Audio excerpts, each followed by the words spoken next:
உலகத்தமிழ் ஆராய்ச்சி நிறுவனமும் திருமூலர் ஆய்வு இருக்கை என்ற ஆய்வு இருக்கையின் சார்பாக மேல் உயராய்வு என்ற முறையிலே 3 வகையான மேல் உயராய்வு கூறுகள் அமைந்திருக்கின்றன. திருமூலரும் வாழ்வியலும், திருமூலரும் காலக்கணித அறிவியலும், திருவாசக ஞான கலைமணி என்ற 3 வகையான துறைகளிலும் மேல் உயராய்வு இடம்பெற்றுள்ளது. வெறும் பட்டயம் சான்றிதழோடு நின்று விடாமல் நீங்கள் மேல் உயராய்விற்கும் செல்ல வேண்டும்.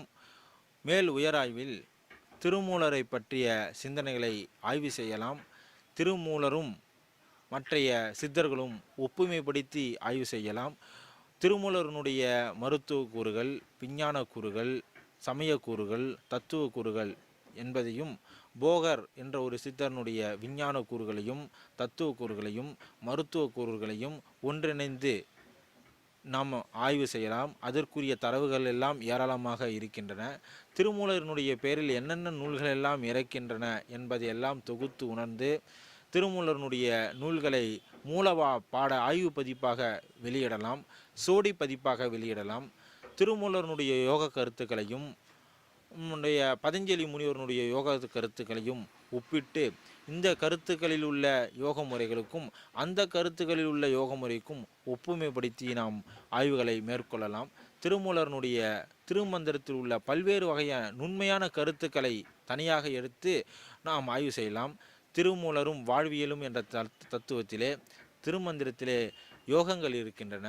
ஒரு ஆசனத்தை மட்டும் எடுத்துக்கொண்டு இந்த ஆசனத்தினால் என்னென்ன வகையான பயன்கள் கிடைக்கின்றன, இந்த ஆசனத்தை எப்படி சீர்மையாக செய்ய வேண்டும், இந்த ஆசனத்தினுடைய பயன் என்ன, இந்த ஆசனத்தை செய்வதன் மூலம் என்னென்ன நோய்கள் நீங்கும், இந்த ஆசனத்தை செய்வதன் மூலம் உடல் எந்த நிலையை இடம்பெறும், எந்த நிலையில் பலம் பெறும், எந்த நிலையில் பலம் பெறும் போன்ற விஷயங்கள் எல்லாம் நாம் மேல் உயராய்வுக்கு நாம் எடுத்து செல்லலாம்.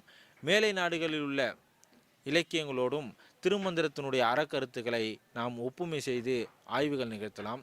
வெறும் திருமந்திரம் தமிழிலேயே 3000 ஆண்டுகாலமாக வழங்கி வருகின்றது. சற்றேறக்குரிய ஆங்கிலத்திலே மொழிபெயர்க்கப்பட்டிருக்கிறது. திருமந்திரம் ஆங்கிலத்தோடு மட்டுமல்லாமல் ஜெர்மன் மொழியில், பிரெஞ்சு மொழியில், அரபிக் மொழியில் போன்ற வெளிநாடுகளில் உள்ள மொழிகளிலும் இந்த திருமந்திரத்தை மொழிபெயர்க்க வேண்டும். தமிழ்நாட்டில் உள்ள எளிமையான மாணவர்கள் கல்வி கற்கக்கூடிய பள்ளிகளிலும், அடுத்ததாக மேல்நிலை பள்ளிகளிலும் திருமந்திரம் பாடப்பகுதியாக அமைய வேண்டும். இதோடு நின்று விடாமல் கல்லூரிகளிலே இந்த திருமந்திரம் பாடமாக அமைய வேண்டும்.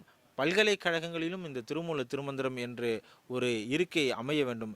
இவற்றிற்கெல்லாம் ஓர் மேல் உயராய்வு என்ற நிலைக்கலன் துணை கொண்டு நீங்கள் ஆய்வுகளை நிகழ்த்தலாம். பல்வேறு நூல்களை, ஆய்வு நூல்களை இந்த உலகத்திற்கு வழங்கலாம்.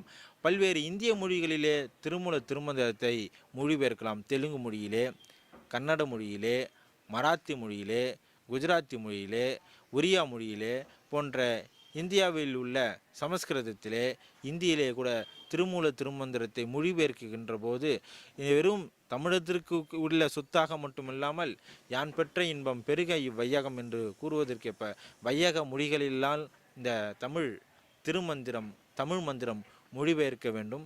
தமிழினுடைய பெருமையோடு மட்டுமல்லாமல் திருமந்திரத்தினுடைய யோக நுட்பங்களையும் அந்த மக்கள் பெற வேண்டும், தெரிந்து கொள்ள வேண்டும்.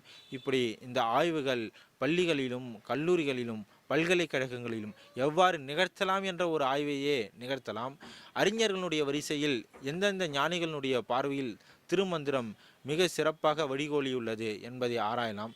தாயுமானவரும் திருமூலரும், வள்ளலாரும் திருமூலரும், அருணகிரிநாதரும் திருமூலரும், திருவள்ளுவரும் திருமூலரும் போன்ற பொருண்மையின் அடிப்படையில் பல்வேறு வகையான ஞானிகளும் நம்முடைய திருமூலரும் எப்படி ஒருங்கிணைந்து இந்த தத்துவத்தையும் மெய்யலையும் கொண்டு சென்றுள்ளார்கள் என்பதை தொகுத்து ஆய்வு செய்யலாம். போன்ற பல அருமையான கருத்துக்களை நாம் தெரிந்து கொள்வதற்கு இந்த ஆய்வுலகம் நமக்கு வழிகாட்டியாக அமைந்துள்ளது. அதற்கு உலகத்தமிழ் ஆராய்ச்சி நிறுவனம் நமக்கு துணை புரிகின்றது. நம்முடைய நிறுவனத்தினுடைய தலைமையாளர் திருமிகு கோ விஜயராகவன் ஐயா அவர்களும், பட்டய பொறுப்பாளர் திருமதி மகாலட்சுமி அம்மையார் அவர்களும் இந்த திருமூலர் ஆய்வு இருக்கைக்காக அல்லும் பகலும் பாடுபட்டு இரவு பகலாக ஓய்வறியாமல் உழைத்து இந்த பட்டயத்தை நாளிலம் முழுக்க பரப்ப வேண்டும் என்ற நோக்கத்தோடு சேவையாற்றி கொண்டு வருகிறார்கள். ஆகவே நாமும் நம்மை சார்ந்தவர்களும் நம்முடைய உறவினர்களும் நம்முடைய நண்பர்களும் இந்த பட்டய வகுப்பில் சேர்ந்து பயில வேண்டும். மேல் உயராய்விற்கு நாம் நம்மை வழிநடத்தி செல்ல வேண்டும். பல்வேறு வகையான ஆய்வுகளை முன்னிறுத்தி நாம் அந்த ஆய்வுகளை தமிழ் உலகிற்கு நாம் சமர்ப்பிக்க வேண்டும். நாமும் நம்முடைய வாழ்விலே அறம், பொருள், இன்பம், வீடு என்ற 4 வகையான நெறிகளில் நின்று அந்த நிலையை, முழுமையான நிலையை ஒவ்வொரு மனிதனும் பெற வேண்டும் என்று கூறி உங்களை சார்ந்த அனைவருக்கும் என்னுடைய அன்பான வணக்கத்தை தெரிவித்துக் கொள்கின்றேன். நன்றி, வணக்கம்.